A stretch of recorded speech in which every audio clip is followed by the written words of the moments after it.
ഭീകരവാദമാണ്. ഇഡിയുടെ ഭീകരവാദത്തെ പ്രതിഷേധിക്കാൻ വന്ന ഞങ്ങൾക്ക്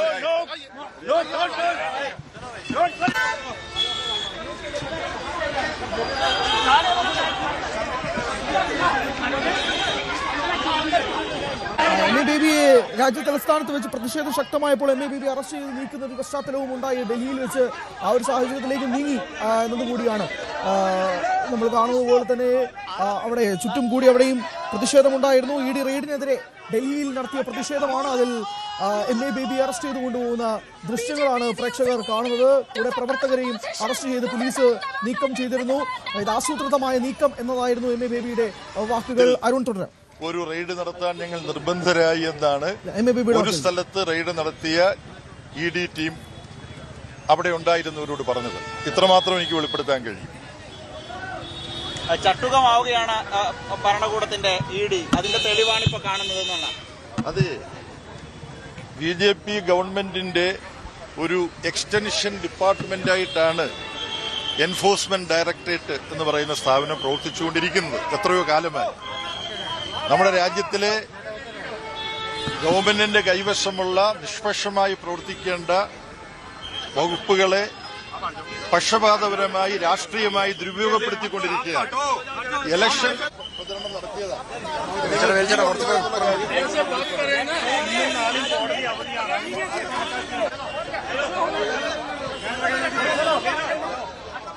BJP ഗവൺമെന്റിന്റെ എക്സ്റ്റൻഷൻ ഡിപ്പാർട്ട്മെന്റ് ആയിട്ടാണ് ഇ ഡി പ്രവർത്തിക്കുന്നതെന്നാണ് എം എ ബേബിയുടെ വാക്കുകൾ. അരുൺ, ഇപ്പോൾ ഏറ്റവും പ്രധാനപ്പെട്ട വിവരം ഇ ഡി ഉദ്യോഗസ്ഥരെ ആശുപത്രിയിലേക്ക് മാറ്റും എന്നുള്ളത് തന്നെയാണ്. ഉദ്യോഗസ്ഥർക്ക് പരിക്ക് പറ്റിയിട്ടുണ്ടെന്നുള്ള സാഹചര്യത്തിലേക്ക് നീങ്ങുന്നു. ഒരു ഗുരുതരമായ നീക്കത്തിലേക്ക് കാര്യങ്ങൾ മാറുകയാണ്.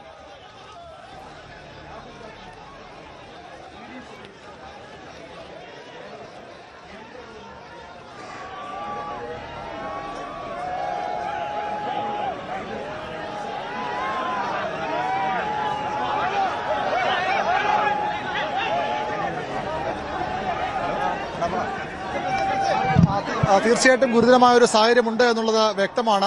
അത്തരം പ്രശ്നങ്ങളുമുണ്ട്. കാരണം എൻഫോഴ്സ്മെന്റ് ഡയറക്ടർ ഉദ്യോഗസ്ഥർ ഇവിടെ പരിശോധനയ്ക്ക് വരുമ്പോൾ സ്വാഭാവികമായും അത്തരം കാര്യങ്ങൾ ഇത്തരം ആക്രമണം ഉണ്ടായാൽ അത് വളരെ ഗൗരവമുള്ള വിഷയം തന്നെയാണ്. എൻഫോഴ്സ്മെന്റ് ഡയറക്ടർ ഉദ്യോഗസ്ഥർക്ക് പരിക്കേറ്റിട്ടുണ്ടെന്ന സൂചനകളുമുണ്ട്. അങ്ങനെയെങ്കിൽ അത് കുറച്ചുകൂടി കാര്യങ്ങൾ സ്ഥിതിഗതികൾ മോശമാക്കും. ഏതായാലും ഇപ്പോൾ എൻഫോഴ്സ്മെന്റ് ഡയറക്ടർ ഉദ്യോഗസ്ഥർ ഇവിടെ നിന്ന് ആശുപത്രിയിലേക്ക് തന്നെ പോയിട്ടുണ്ട്. വിസ സ്റ്റേഷനിൽ നിന്ന് ആശുപത്രിയിലേക്ക് പോയിട്ടുണ്ടെന്ന് വേണം മനസ്സിലാക്കാൻ. പിണറായിയുടെ വസതിയിൽ നേതാക്കൾ ഉൾപ്പെടെയുള്ളവർ ഇപ്പോഴും തുടരുകയാണ്. എന്താണ് ഈ റെയ്ഡിന്റെ ഒരു ഫലം? എന്തെങ്കിലും രേഖകൾ അവിടെ നിന്ന് ലഭിച്ചിട്ടുണ്ടോ, അല്ലെങ്കിൽ ഒന്നും ലഭിച്ചില്ല എന്ന ഉറപ്പാണോ?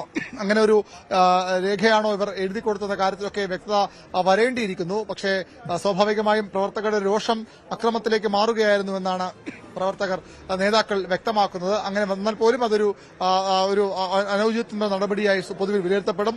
എൻഫോഴ്സ്മെന്റ് ഡയറക്ടറേറ്റിന് സ്വാഭാവികമായും പരിശോധനയ്ക്ക് എല്ലാ അനുമതിയും ഒരു തടസ്സവും ഉണ്ടാക്കില്ല എന്ന് പറഞ്ഞ ശേഷം അവർ ഈ പരിശോധനയ്ക്ക് ശേഷം മടങ്ങുമ്പോൾ ഉണ്ടായ ഈ അക്രമം തീർച്ചയായും വളരെ ഗൌരവത്തോടുകൂടി തന്നെ ഒരുപക്ഷെ ദേശീയ തലത്തിൽ പോലും ചർച്ച ചെയ്യപ്പെടും. ബംഗാളിൽ ഉൾപ്പെടെ എൻഫോഴ്സ്മെന്റ് ഡയറക്ടർ ഉദ്യോഗസ്ഥർക്ക് വലിയ പ്രതിഷേധം നേരത്തെ നമ്മൾ കണ്ടതാണ്. കേരളത്തിൽ ഇത് ആദ്യമാണ്. ഇത്തരത്തിലൊരു ഇത്രയും മുതിർന്ന ഏറ്റവും പ്രധാനപ്പെട്ട നേതാവിനെ ഇത്രയധികം മണിക്കൂറുകൾ വീടിനുള്ളിൽ തടഞ്ഞു വെക്കുന്നതും കേരളത്തിൽ ഒരുപക്ഷെ ഇതിനു മുമ്പ് ഉണ്ടായിട്ടില്ല.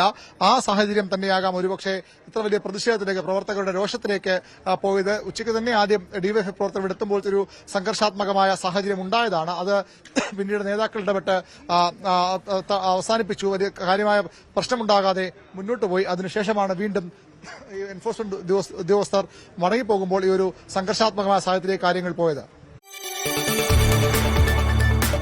കൂടുതൽ വാർത്തകൾക്ക് news 18 Keralam YouTube channel subscribe ചെയ്യുക.